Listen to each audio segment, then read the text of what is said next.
the west of Berlin, at Fähr-Berliner Platz, a monumental complex of office buildings constructed during the Third Reich has survived to this day. The Rudolf Karstadt Corporation built its head office in Berlin right across from the Nordstern life insurance complex. It was decorated with National Socialist art, scenes from the working life of the community of the people. The total Führer state had become a reality and had found visible expression in the architecture.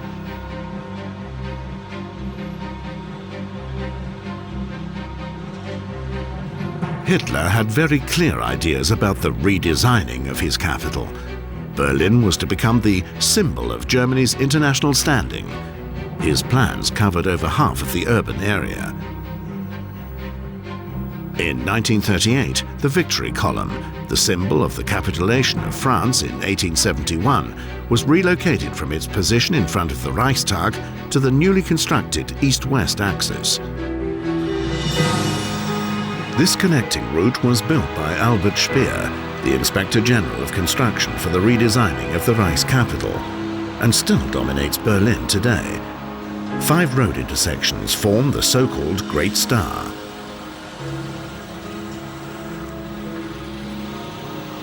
The 10-lane main arterial road, planned for Hitler's triumphal processions, points exactly to the west. The east-west axis was inaugurated on the Führer's 50th birthday on the 20th of April 1939. In the years that followed, military parades were frequently held here. This footage shows the Legion Condor after its return from the Spanish Civil War. The street lamps on the east-west axis were designed by Albert Speer himself. They still flank part of the thoroughfare. Even beyond the government district, administrative buildings in the Reich's capital were also constructed in the architectural style of National Socialism. The tax office for the borough of Charlottenburg, for example, was moved into a representative monumental building in 1939. The eagle relief above the main entrance is still intact. Only the swastika was removed after 1945.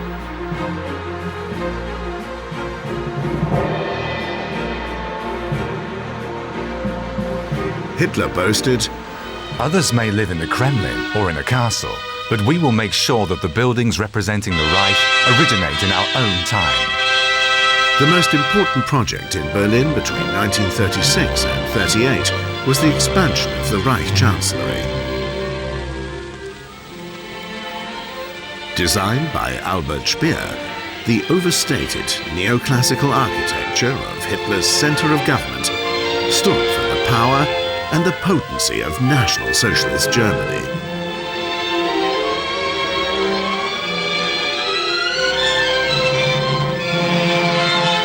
Its monumental dimensions were to dwarf the old buildings from the Kaiser era. Director Leni Riefenstahl and her camera were there when workers put the finishing touches on Hitler's new Chancellery of the Reich. On the 7th of January 1939, the architect personally showed his employer around the finished rooms. He had to construct the building within a year, Speer wrote later in his memoirs. But like many of these tales, this is pure fabrication. In reality, the architect had begun planning the Chancellery by the end of 1935. The Chancellery of the Reich was to serve primarily for representation. With its endless corridors, the dictator wanted to overwhelm foreign diplomats so that on the long way to the reception hall, they would get an idea of the true grandeur of the Third Reich. Original marble slabs from the long gallery of the Chancellery can be seen today in the Mohrenstrasse underground station in the middle of Berlin's government district. They were installed here after the end of the war. Most passengers are oblivious to the relics of the country's brown past. Nothing refers to their original use. Naturally, Albert Speer also designed the reception rooms and the Führer's study very grandiously. This way, the dictator was able to achieve the desired effects at the New Year's reception for the diplomatic corps. The ruins of the Chancellery of the Reich were eradicated by the Soviet occupying power after the end of the war, and the last remnants of the Führer's bunker disposed of by GDR authorities in 1988.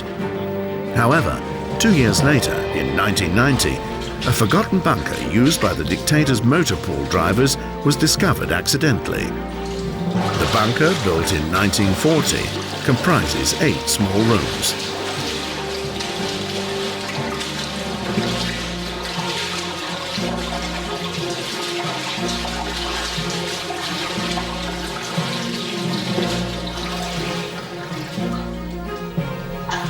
The rooms were used by the SS escort commandos of the Adolf Hitler bodyguard regiment. It seems that during the last days of the war, SS soldiers had barricaded themselves here. This entire corner was full of stored ammunition, infantry ammunition, hand grenades, bazookas, rifles, pistols. We therefore assumed that this room was the changing room and served as the arms depot at the same time.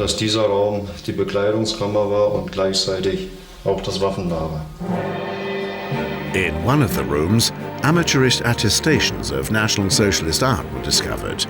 Enormous wall paintings glorifying the heroic service of SS soldiers. After the archaeological survey, the bunker was closed off again.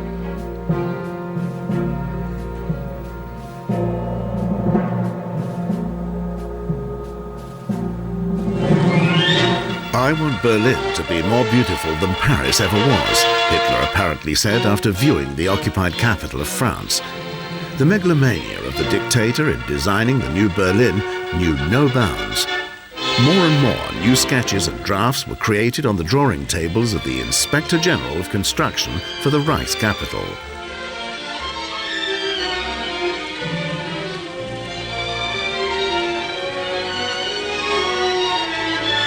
Hitler had been dreaming of gigantic edifices since his youth. Now, Albert Speer was designing them for him. The architect calculated annual costs of up to 500 million Reichsmarks. He had models made on a 1:50 scale and created a small imaginary city, which he proudly presented to his patron.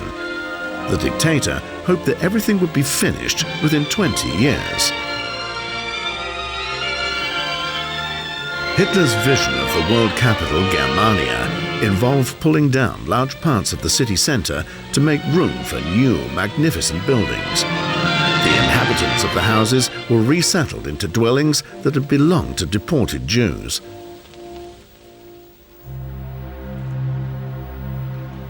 However, the architect and his assistants were not sure whether the grand plans to build Germania were technically feasible. They were concerned that, after all, they might remain a vision. Would Berlin's underground be strong enough to bear the enormous loads of stone and concrete? The experts were asking themselves. To test this, they had an immense, odd-looking concrete cylinder built, which still stands today in the Tempelhof district. Due to its unusual shape, the locals have nicknamed it Pilz, the mushroom.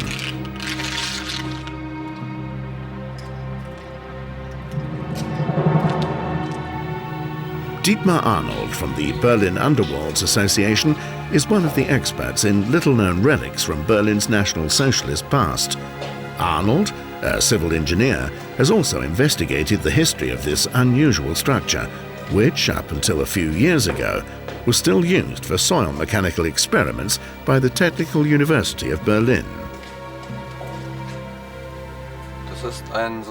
This structure is a load-testing body built by French slave labourers in 1940 to 41 to establish whether the huge buildings planned for Germania could be erected on Berlin's soil.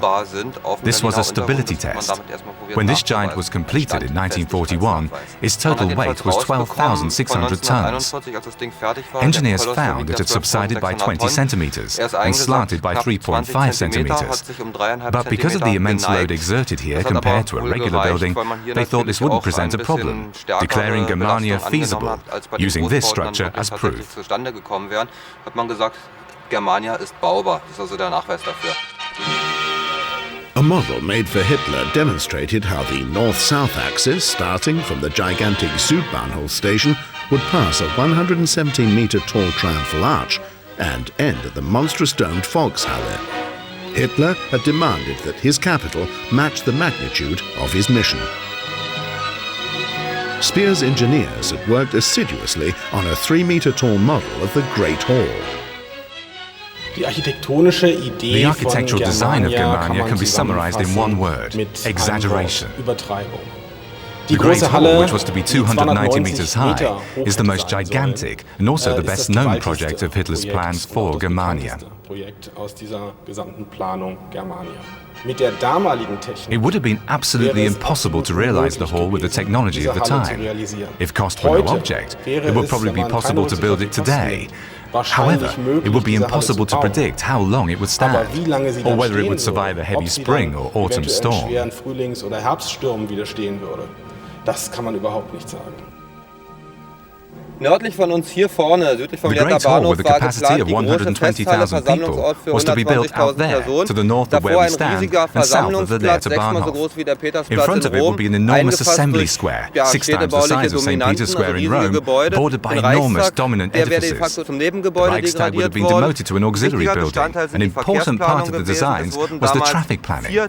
4 tunnel sections were already completed by 1940, but then construction work was suspended as not essential to the war effort. 3 tunnel sections are still intact, 2 road tunnels and a 220-meter-long subway tunnel, and can be visited. Actually, these tunnels are the last remnants of Germania that still exist in this area.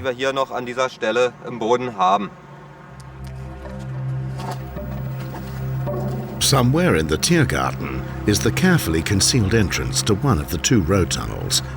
The Senate administration of the capital aims to prevent unauthorized entry.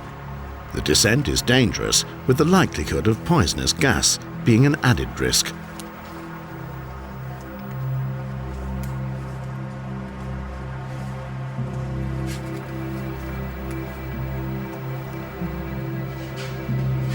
At the moment, the air is clear. Dietmar Arnold can describe the construction on site.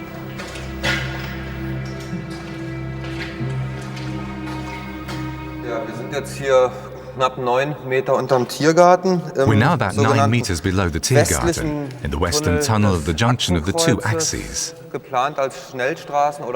It's nearly 90 meters long, 14 wide and 4.8 meters high, and would have become an expressway tunnel.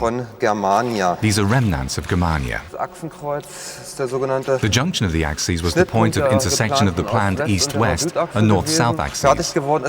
Only the east-west axis was completed to a large extent.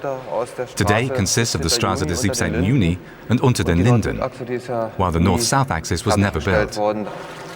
This is what remains today of these preposterous plans. This tunnel was rediscovered as late as 1967. As you can see here, the roof has been renovated. The authorities have calculated that it's cheaper to just leave them as they are.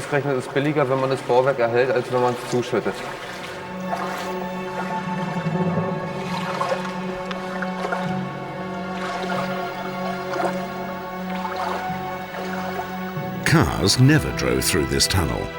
At some point during the war, a partition was evidently erected. Armament production is said to have been relocated here to escape the bomb hazard.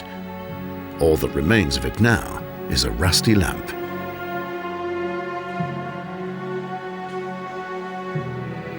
At the other end, Dietmar Arnold has discovered evidence that the tunnel was also used by civilians as an air raid shelter during the Allied bombings.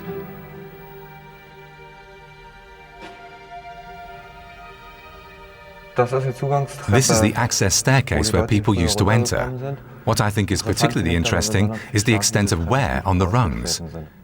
It shows that masses of people must have used them to get into the tunnel. In fact, this staircase could have been used by the Civil Air Defense. The top was concreted over in the 1960s. The propaganda films were made in the ministry of Josef Goebbels, not far from the Chancellery. The Minister for Propaganda, a fanatic acolyte of Hitler's, had this representative official building constructed in the mid-1930s. From here, he exercised total control over public opinion in the Third Reich, leaving nothing to chance.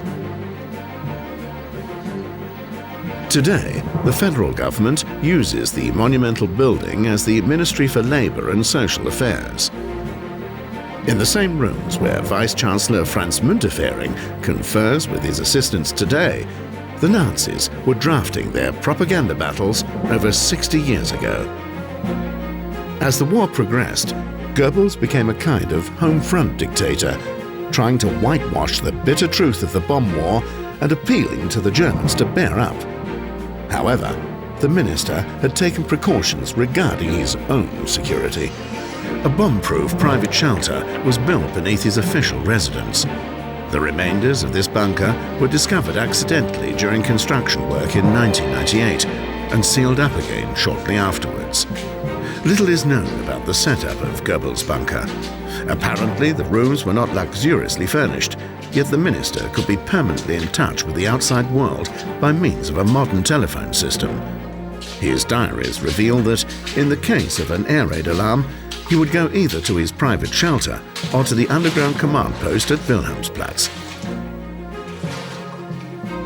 On the 24th of November 1943, the minister wrote in his diary, "The raid begins shortly after the alarm has sounded. This time they deploy more high explosive than incendiary bombs. This is another large-scale air raid. The fires are starting all around us, and the entire government district is hit by substantial bombs and mines. They devastate the area around Potsdamer Platz. The blast waves are so strong that even our bunker deep under the ground is rattling. The noise above us is hellish."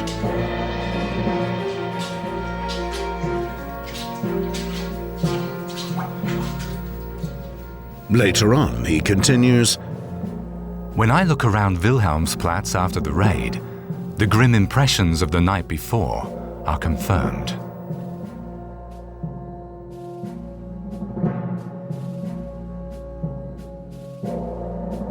Within just a few days, 3,700 Berliners were killed and 450,000 became homeless. A few days later, in the Titania Palast, Goebbels gave one of his fanatical endurance speeches, culminating in the slogan, "The whole of Germany is crying for revenge." The Allied air raids made survival for the few Jews remaining in Berlin even more difficult. They could not seek safety in a shelter, so they had to look for new hiding places in the outskirts of the city if they wanted to avoid the dreaded catchers.